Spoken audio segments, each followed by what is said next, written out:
সামনে দোল, পশু পাখিদের নিয়ে তুমি প্রত্যেকবারই একটা বার্তা দাও আমাদের ক্যামেরায়। আরেকবার যদি তুমি দোলের সময়, কারণ তুমি নিজে বললে দোল খেলো না, কিন্তু আরো যারা দোল খেলতে চায় না তারা তো বলতে পারে না যে আমরা দোল খেলতে চাই না, তো তাদেরকেও দোল খেলতে বাধ্য করা হয়।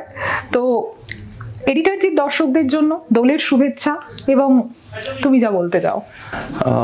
এডিটরজির দর্শকদের এটাই বলতে চাই যে আপনারা দোল খেলুন, আনন্দ করুন, উৎসব করুন, আপনাদের ব্যক্তিগত স্তরে করুন।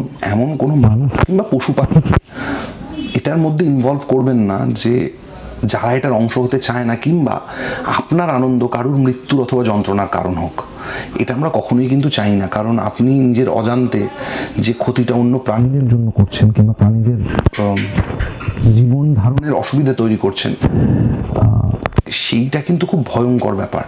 এবং সেইটা আজ আপনি অজান্তে করছেন আপনার মজার জন্য সামান্য, কাল অন্য কেউ আপনার থেকে ক্ষমতাশালী কোনো প্রাণী কিংবা মানুষ তার মজার জন্য আপনার সাথে একটা কিছু করবে যাতে আপনার প্রাণনাশ হতে পারে। তাই অযথা অন্যের প্রাণনাশ করবেন না এবং নিজের প্রাণনাশের কারণ নিজে হবেন না, কারণ প্রকৃতি কাউকে ক্ষমা করে না আপনি যদি প্রকৃতির সাথে অবিচার করেন। কারণ আমরা সবাই এই প্রকৃতি পঞ্চভূত দিয়ে নির্মিত। এবার এই প্রকৃতি থেকে আমরা সবাই এসেছি, আমাদের মধ্যে কেউ ভালো কেউ খারাপ, কিন্তু এই পশু পাখি যাদের আমরা দেখছি এরা সবাই ইনোসেন্ট, এরা সবাই নিরাপরাধী। এরা শুধু জীবন ধারণ করছে, মোটাও যে আপনার রক্ত খেতে আসছে কিন্তু খাবার জন্য আসছে, আপনাকে কামড়াবার জন্য আসছে না।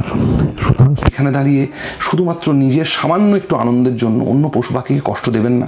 তাহলে আরো ক্ষমতাশালী কেউ, আমি নই অফকোর্স, আপনার থেকে ক্ষমতাশালী কেউ আপনাকে ঠিক ওই কষ্ট দেবে তার মজা পাওয়ার জন্য, কারণ প্রকৃতি অনিয়ম বরদাস্ত করে না।